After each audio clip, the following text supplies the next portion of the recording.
यवतमाळमधील वणी शहर आणि परिसरात कोळसा वाहतुकीमुळे प्रदूषणाचा प्रश्न आता गंभीर झालेला आहे। ओव्हरलोड कोळसा ट्रक, रेल्वे सायडिंग आणि कोळसा साठ्यामुळे शहरासह ग्रामीण भागात धुळीचं साम्राज्य झालंय। पिकांवर धुळीचा थर साचल्यानं उत्पादन घटत असून शेतकऱ्यांचे मोठे आर्थिक नुकसान होत असल्याचा आरोप शेतकऱ्यांकडून करण्यात येतोय। यवतमाळच्या वणी शहरामध्ये धुळीचं साम्राज्य असल्याने नागरिकांसह शेतकरी हवालदिल झालेला आहे। एकीकडे पाहिलं तर मोठ्या प्रमाणात वाहतूक या ठिकाणी असल्याने अनेक रोड सुद्धा फुटले। या संदर्भात बोलण्याकरिता थेट आपल्यासोबत काँग्रेसचे सचिव जे आहेत, या महाराष्ट्राचे सचिव जे आहेत आपल्यासोबत आहे।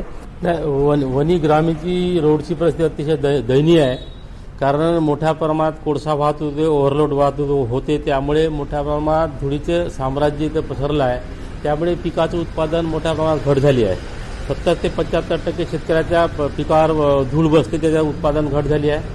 वणी शहरात सुद्धा मोठ्या प्रमाणात रेल्वे साईड आहे, इकडे कोळसा प्लांट आहे, त्यामुळे धुळीचं एवढं प्रचंड आगडोंब आहे का त्यामुळे वातावरणामध्ये धुळीचे कण असल्यामुळे शहरात मोठ्या प्रमाणात परिणाम होत आहे, शेतकऱ्यावर परिणाम होत आहे।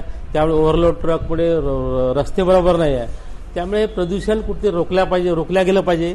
कारण वारंवार आम्ही आंदोलन करतो, वारंवार आम्ही पेपरबाजी करतो किंवा लोकांना सांगतो किंवा आंदोलनाच्या माध्यमातून सांगतो का हे प्रशासनात चुकते, परंतु निव्वळ थापा मारणे हा निव्वळ प्रकार आहे। आत्ताच महाराष्ट्राचे सचिव खरगे साहेब आले, ते प्रदूषण नियंत्रण मंडळाचे सर्व अधिकारी होते, पण निव्वळ एक थातूरमातूर काहीतरी चौकशी केली आणि पूर्ण चालले गेले। भविष्यात हा प्रकार घडू नये, कारण प्रदूषणामुळे जे मोठ्या प्रमाणात स्किन डिसीज होत आहे, कॅन्सर होत आहे, डायबिटीजचं मोठ्या प्रमाणात आहे।